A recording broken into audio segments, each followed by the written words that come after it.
So some of you guys asked me yesterday or the day before, we see that your open trailer is in the new shop. Can you get the enclosed in there? Well, sometimes you just got to throw up a Hail Mary and see what you can do. So here it is. The enclosed is in here because Billy and I had to go get more stuff today and from the garage and bunch of other tedious stuff that we didn't want to keep moving back and forth and filling the truck up. We have this enclosed trailer, why not fill this up? So that's what we did, and the enclosed trailer and the truck are back right up in here. And it was actually even easier backing this thing in than it is the open. I think this trailer's a little bit narrower.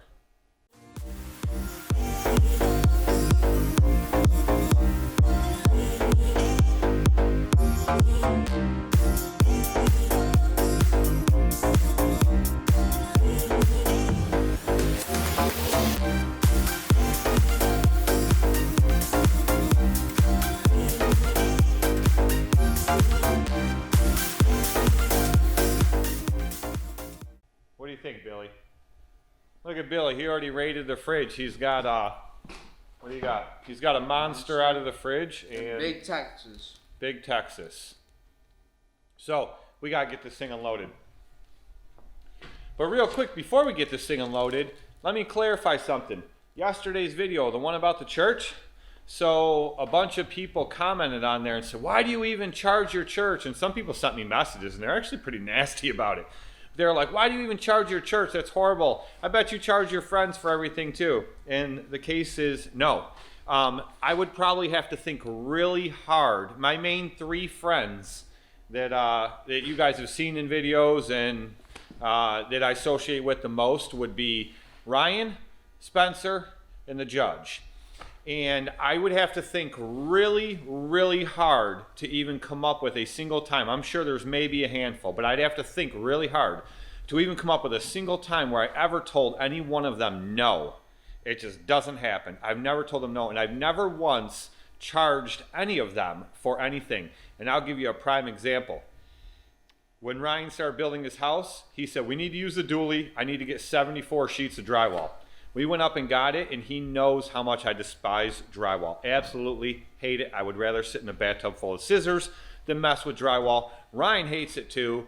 He was going to hang it all by himself in his new house, and him and I banged out 70-something sheets of drywall in one day in his house, and I stayed there with him morning till night and knocked it out and never asked him for a thing in return.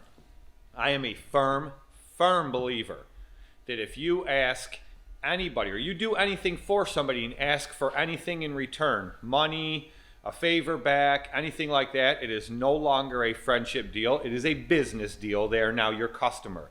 I don't believe in that stuff. So no, for all you that said, "How dare you charge your church? I bet you charge your friends too." I do not. I never would. I wasn't raised that way.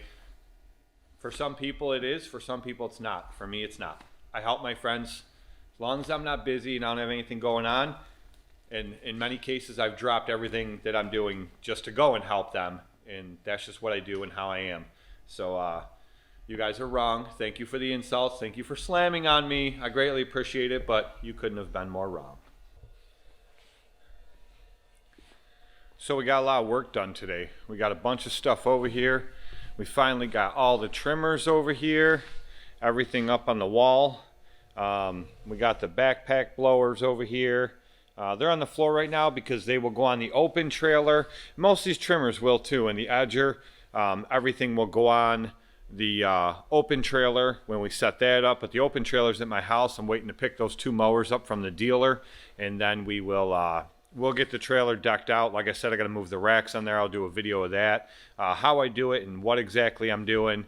But that will come next. I'm just waiting to get those mowers back from the dealer, and then I will have the open trailer back here. And, you know, the best part about it is I can do it inside. I don't have to, every year in years past, I have to do everything I do with the trailers outside, and now I no longer have to do that, which is great. So I'll be able to do it right here inside, which will be awesome.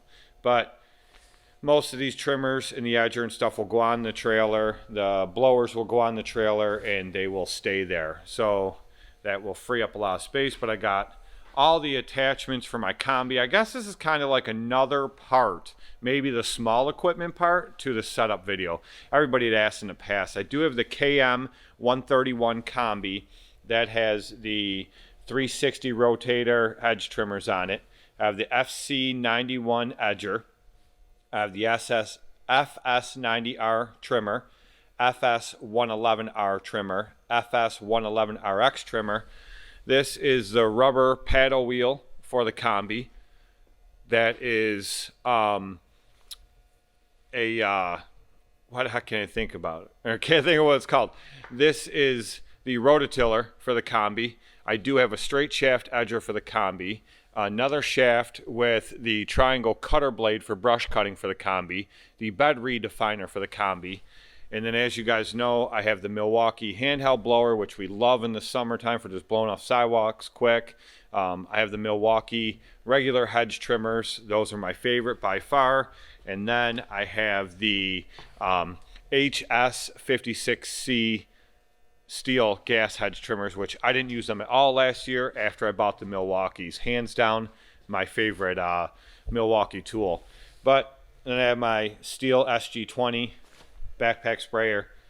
Snowblower is in there, and then the mowers, I mean, you guys know, but I was able to get all that stuff off all of the shelves above my workbench at the other shop, and so everything is up here now. All my premix, bunch of filters, case of grease, the K100 that I tell you guys about all the time, and all this other stuff, brake clean, all that. And then I put this little makeshift shelf I got from Harbor Freight. I got all my oils and everything on there.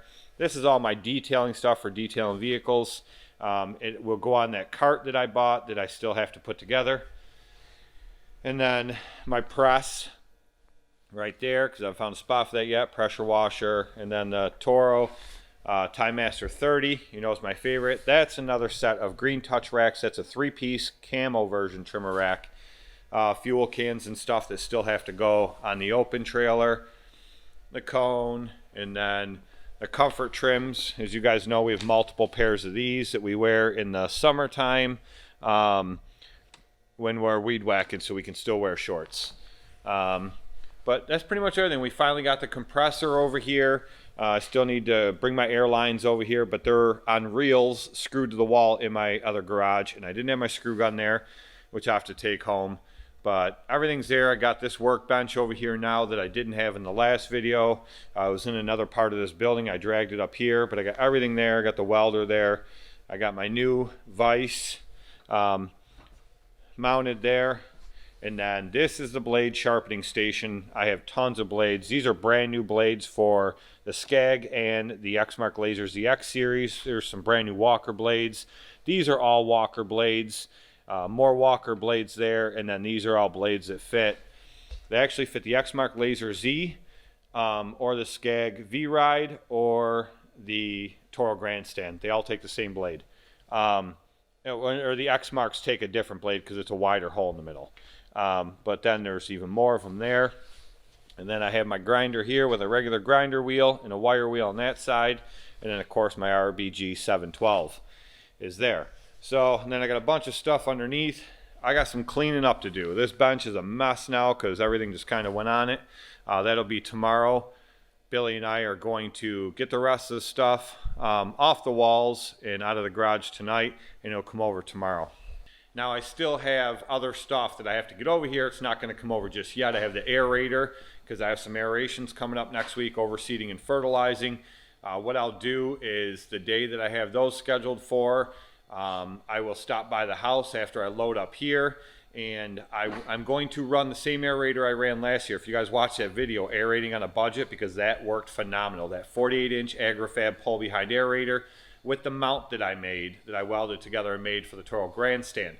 I'll be using that again, only instead of bricks on it like I did last year that fell apart, didn't work so great, I'm going to use the sandbags that I had in the back of both the plow trucks, because I did that one time at the end of last year and that worked phenomenal. So that's what I'll be doing. But what I'll do is once I load up the Toro here and I go to do those jobs, I'll stop at the house. I will grab my spiker spreader, and I will grab the AgriFab aerator, and I will put it on the trailer, go do those jobs, and then at the end of the day, that's when those will come back here. I still have to get the 2 bagging systems, the one for the Skag V-Ride 2 and the one for the Exmark lasers, the X series. I have to get those from my house still, out of the back shed, but those will come in due time. I'm in no hurry for those yet. I won't even need those till the fall because I don't plan on using them even in the spring. So that'll all come in due time, and when that time comes, then that's when I'll make room for them here, get some hooks on the walls just like I did in the shed, and then those will be here.